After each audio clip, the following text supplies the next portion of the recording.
mal ehrlich sagen, ja, es war so ein mega Lärmpegel im Stadion, dass man eigentlich kaum noch irgendwas verstanden hat und Reaksi tak terduga AFF usai skuad Garuda turunkan pemain U22 di ASEAN Cup. Presiden Federasi Sepak Bola Arab Saudi mengaku gerah usai kalah dari timnas Indonesia. Penerus Kelvin Verdong pamer statistik mentereng usai akui punya darah Indonesia. Legenda Borussia Dortmund sambut kedatangan pemain Indonesia di Bundesliga. Jadi, simak informasi selengkapnya sebagai berikut.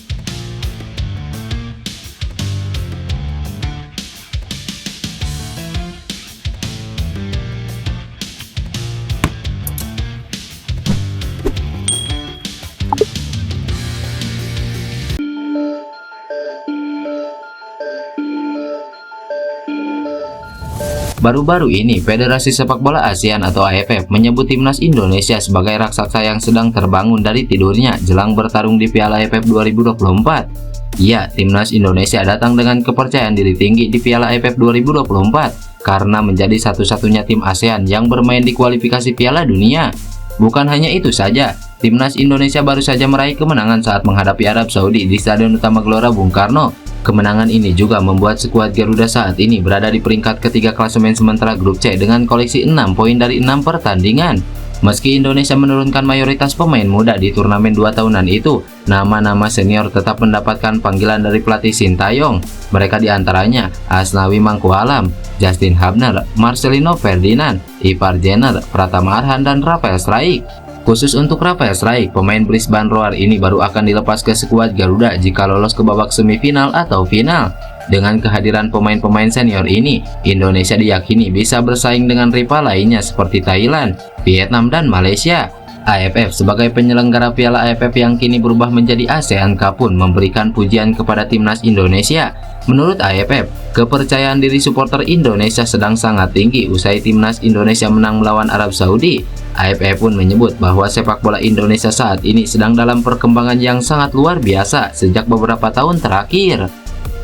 Indonesia, raksasa sepak bola ASEAN yang sedang tertidur, bangkit dari tidurnya. Kepercayaan diri dalam negara penggila bola berpenduduk 280 juta orang ini mencapai titik tertinggi dalam beberapa dekade setelah 2 gol Marcelino Ferdinand membuat Arab Saudi mengalami kekalahan telak di Stadion Gelora Bung Karno yang tiketnya terjual habis, tulis AFF dalam laman resminya.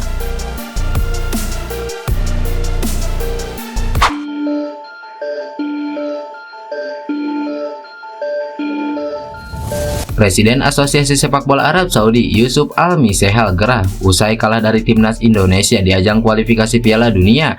Seperti yang diketahui, Arab Saudi harus kalah 0-2 dari timnas Indonesia pada laga ke-6 ronde ketiga kualifikasi Piala Dunia. Ini jadi kekalahan kedua tim berjuluk The Grand Falcons itu di ronde ketiga. Meski begitu, kekalahan tersebut jelas memecut internal Federasi Sepak Bola Arab Saudi.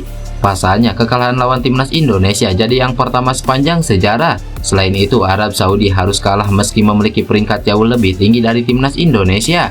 Hasil tersebut jelas mengancam kans Arab Saudi lolos ke Piala Dunia. Saat ini, Salem Al-Dawsari CS masih tertahan di peringkat keempat grup C ronde ketiga. Tak heran, kekalahan lawan timnas Indonesia membuat Presiden Sepak Bola Arab Saudi Yusuf Al-Misehal merasa gerah.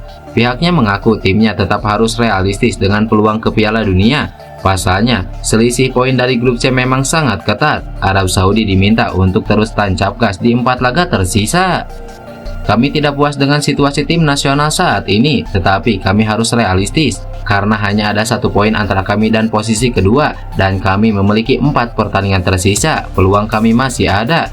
Dan kami harus memperbaharui kepercayaan kami pada staf teknis yang dipimpin oleh pelatih asal Prancis Hervé Renard dan para pemain. Staf yang sama yang meloloskan kami ke Piala Dunia 2022, ujar Yusuf Al-Misehal.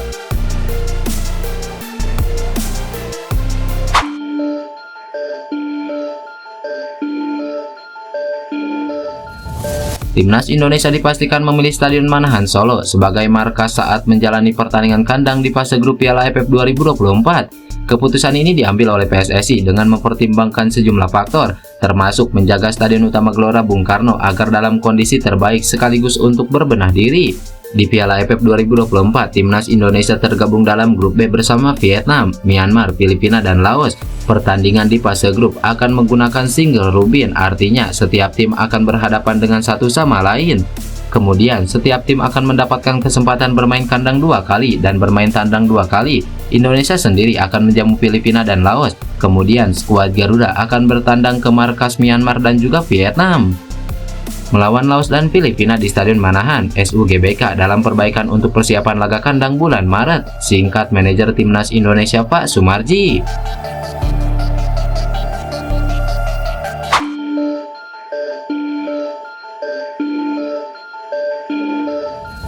Sosok Delanu Ars kini jadi perbincangan di kalangan pencinta sepak bola nasional. Pasalnya, dirinya bisa jadi opsi terbaru yang bisa menjadi solusi di sektor sisi kanan maupun kiri timnas Indonesia. Tak heran jika Delanu Ars tengah menjadi sorotan pencinta sepak bola tanah air. Pasalnya, pemain muda berusia 20 tahun tersebut mengaku memiliki darah Indonesia dari Gombong Kebumen, Jawa Tengah. Pada Juli 2023 lalu, Delanu Ars resmi diperkenalkan NEC Nijmegen. Di usianya yang masih terbilang sangat muda, ia sudah menjalani debut di kompetisi tertinggi sepak bola Belanda, yakni Eredivisie. Sejauh ini, ia sudah mencatatkan 3 penampilan bersama klub Kelvin Verdong tersebut. Delanu Ars merupakan pemain versatile yang bisa bermain sebagai bek di beberapa posisi. Selain bek kanan sebagai posisi utamanya, dia juga mampu bermain baik di posisi bek kiri seperti Kelvin Verdong. Namun, ia masih harus berjuang keras dalam persaingan di NEC Nijmegen yang terbilang sangat ketat. Delanu Ars memiliki darah Indonesia yang berasal dari ibunya, kakek dan neneknya berasal dari Jawa Tengah. Bahkan baru-baru ini ia mengaku sangat terbuka jika ada tawaran untuk membela skuad Garuda. Saya pikir tentunya bakal terbuka untuk itu. Menurut saya sangat senang bisa bermain untuk timnas Indonesia. Mereka negara besar dengan supporter besar. Jadi saya tidak akan menolak tawaran itu. Mungkin buat beberapa pemain agak sulit untuk memilih, tapi pada akhirnya mengapa tidak? Ujar Delanu Ars.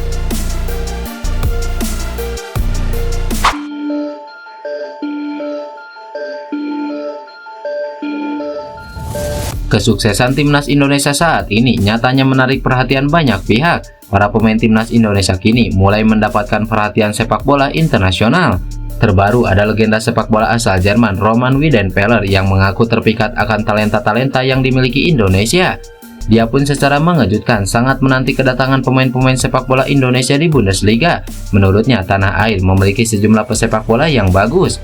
Hal tersebut diungkapkan Weidenfeller dalam sesi wawancara dengan Sport Today belum lama ini. Ia mengaku melihat sejumlah pemain berbakat saat mengunjungi Indonesia. Lebih lanjut, Weidenfeller berharap kemitraan yang terjalin antara Bundesliga dengan stakeholder sepak bola Indonesia di Indonesia dapat berbuah baik. Menurutnya, sepak bola Indonesia saat ini terus bertumbuh. Mereka memiliki banyak pemain bagus dan teknik yang bagus. Saya melihat banyak talenta di Indonesia. Semoga suatu saat ada pemain yang bisa bermain di klub Bundesliga sehingga mereka bisa meningkatkan karir. Saya pikir sepak bola Indonesia terus bertumbuh. Saya melihat banyak talenta di lapangan. Mereka punya banyak penggemar. Kita bisa menggabungkan pengalaman dari kedua negara. Mungkin pemain Indonesia bisa datang ke sini, ujar Weidenfeller. Regulasi yang berlaku di Bundesliga sendiri cukup longgar untuk pemain asing, terutama Indonesia. Setiap klub tidak dibatasi untuk merekrut legiun asing, termasuk yang tidak berpaspor Eropa. Tentu saja aturan ini memungkinkan talenta-talenta terbaik di Indonesia direkrut di masa depan.